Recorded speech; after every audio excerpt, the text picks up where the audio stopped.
एक आदमी ने एक बहुत ही खूबसूरत लड़की से शादी की। शादी के बाद दोनों की जिंदगी बहुत प्यार से गुजर रही थी। वह उसे बहुत चाहता था और उसकी खूबसूरती की हमेशा तारीफ किया करता था।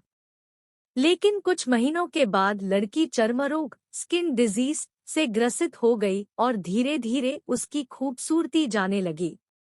खुद को इस तरह देख उसके मन में डर समाने लगा कि यदि वह बदसूरत हो गई तो उसका पति उससे नफरत करने लगेगा और वह उसकी नफरत बर्दाश्त नहीं कर पाएगी।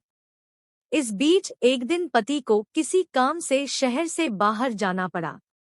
काम खत्म कर जब वह घर वापस लौट रहा था, उसका एक्सीडेंट हो गया। एक्सीडेंट में उसने अपनी दोनों आंखें खो दी।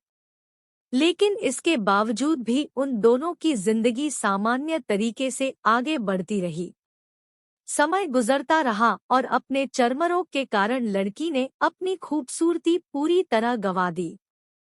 वह बदसूरत हो गई, लेकिन अंधे पति को इस बारे में कुछ भी पता नहीं था। इसलिए इसका उनके खुशहाल विवाहित जीवन पर कोई प्रभाव नहीं पड़ा। वह उसे उसी तरह प्यार करता रहा। एक दिन उस लड़की की मौत हो गई। पति अब अकेला हो गया था। वह बहुत दुखी था। वह उस शहर को छोड़कर जाना चाहता था।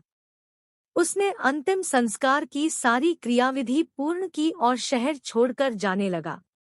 तभी एक आदमी ने पीछे से उसे पुकारा और पास आकर कहा, अब तुम बिना सहारे के अकेले कैसे चल पाओगे? इतने साल तो तुम्हारी पत्नी तुम्हारी मदद किया करती थी।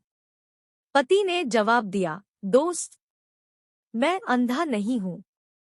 मैं बस अंधा होने का नाटक कर रहा था। क्योंकि यदि मेरी पत्नी को पता चल जाता कि मैं उसकी बदसूरती देख सकता हूँ, तो यह उसे उसके रोग से ज्यादा दर्द देता। इसलिए मैंने इतने साल अंधे होने का दिखावा किया। वह बहुत अच्छी पत्नी थी। मैं बस उसे खुश रखना चाहता था।